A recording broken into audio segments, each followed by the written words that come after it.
Hello and welcome to What Culture Horror with myself, Andrew Pollard. I hope you're well, I hope you're good, and I hope your week is treating you as well as it possibly can. Now, away from our regular list videos and occasional news videos, which are all elsewhere on the channel, go and check them out. Show them some love, please. Today, we're here with a review of Aislinn Clarke's eerie Irish folk horror Fréwaka, which lands on Shudder on Friday, April 25th, which may or may not be here by the time you're already watching this video. So, is this a film that is worth your time, or is Fréwaka one to swerve and avoid? Let us find out. Now, first things first, and I want to put out there, I tracked down an interview with writer-director Aislinn Clarke to check for the pronunciation of the film's title, which she gave as Fréwaka, but also said that there are a couple of different ways to pronounce the word. So, hopefully, I'm not butchering it too much, and all apologies to any Irish viewers out there if I do. Hey, I can speak a bit of Welsh, but I'm not too familiar with the Irish language myself, and it is a beautiful, beautiful language nonetheless.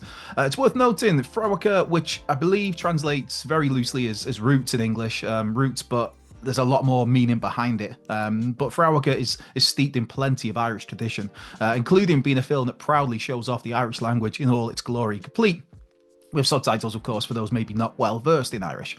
For horror fans, Aislinn Clarke, she's best known for writing and directing The Devil's Doorway, which came out, I believe, 2018, I think that was when that came out. And here she's back with a story dripping in themes of historical trauma and of those legends, the stories, the traditions that have been passed down from generation to generation to generation, with Clarke pulling plenty from her own experiences of hearing such tales during her own childhood.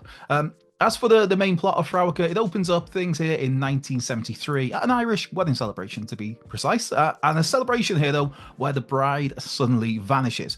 From there, we skip ahead to the present day and to an old Irish ballad being sung, before we get the eerie sight of a woman hanging herself. With that, I mean, it's an extremely impactful opening few minutes, and it very much sets the tone here for what's to come. It's not a spoiler as such, it's just a way to get into the wider narrative, because with that we're introduced to Shu, who is the daughter of this woman, and it's immediately clear that this was a bit of a strained relationship, and that's being polite, between mother and daughter. So while Shu's pregnant partner Mila is keen for Shu to sort through her mother's stuff, looking for keepsakes, memories, generally just dealing with the grief of that loss.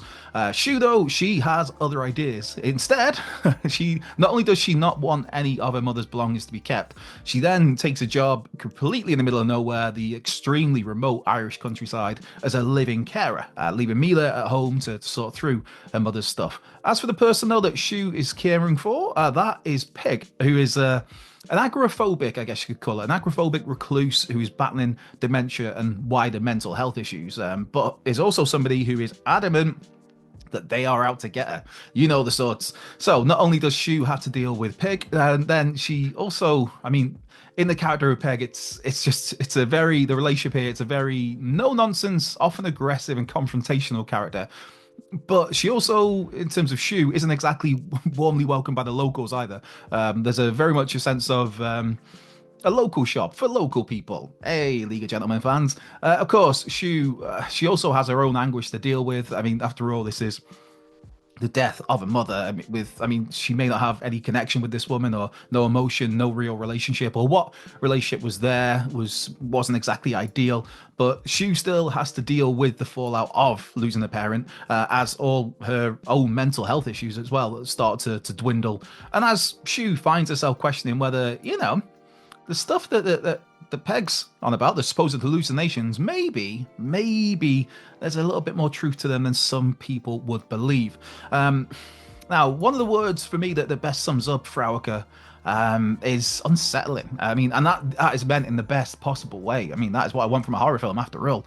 From those opening few moments, those opening few minutes, right the way through until the film's closing moments, there's so often a sense of unsettlement, of tension, of uncertainty and dread at what's to come, whether it's in how the action's framed or where the musical beats are placed. This is just a really nicely crafted movie in so many ways. For example, and again, this isn't a spoiler per se, but the opening scene of that 1973 wedding, we cut between the concerned bride and then close-up shots of stamping, dancing feet as some traditional Irish music plays, and it's all just so effective. The cutting between the two, the music, just the beat that goes along with it all.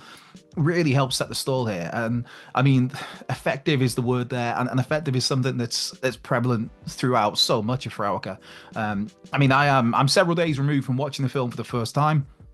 And there are so many bits that have just stayed with me and that I keep thinking about, to the point that I went back for a second watch the very next day. So this is a film already that, as I'm recording this, hasn't even premiered on Shudder, but I've already watched it twice because it just kept me coming back to, yeah, it stays with you, man. It stays with you. I mean, credit has to go to everybody involved here, but I mean, just to shout out cinematographer Narayan Van Mael and composer D. Hexon, with the score and smart musical beats bringing so much to the table. I mentioned that opening scene, the music is so impactful here, and also just the way the film is framed. It's almost like the camera lingers just a little too long, and again, I mean that in the best possible way, and a way that that makes you just feel that extra bit uncomfortable. Just when you think something's a little creepy, it's like, oh, I'm not really sure on that.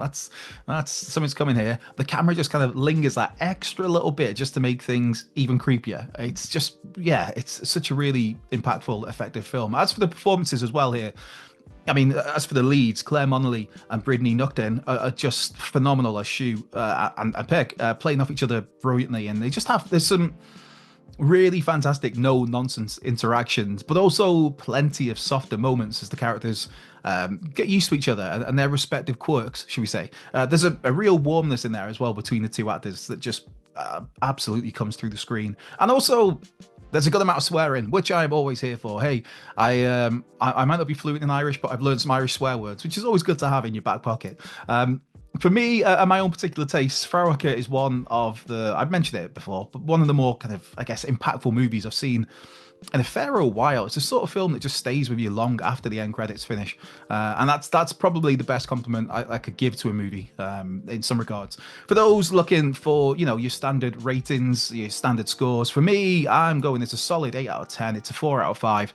And Aislinn Clarke and all involved deserve just so much praise for what they put together here, with Fréwaka just such a unique beast, putting Irish legends, Irish folklore, Irish beliefs, religious beliefs in the spotlight, and likewise brilliantly spotlighting the Irish language, which it all just comes together so really well. To put it out there again though, Fréwaka is available on the Shudder streaming service from Friday, April 25th, which again, that might be here before, it might be on there basically now already, so go and check it out. And once more, apologies if I butchered any of the pronunciations here. I did try my absolute best, and I looked things up for reference. So hopefully that's all okay. And with that, this has been What Culture Horror. I've been Andrew Pollard. Be well, stay safe, and I will catch you down the road.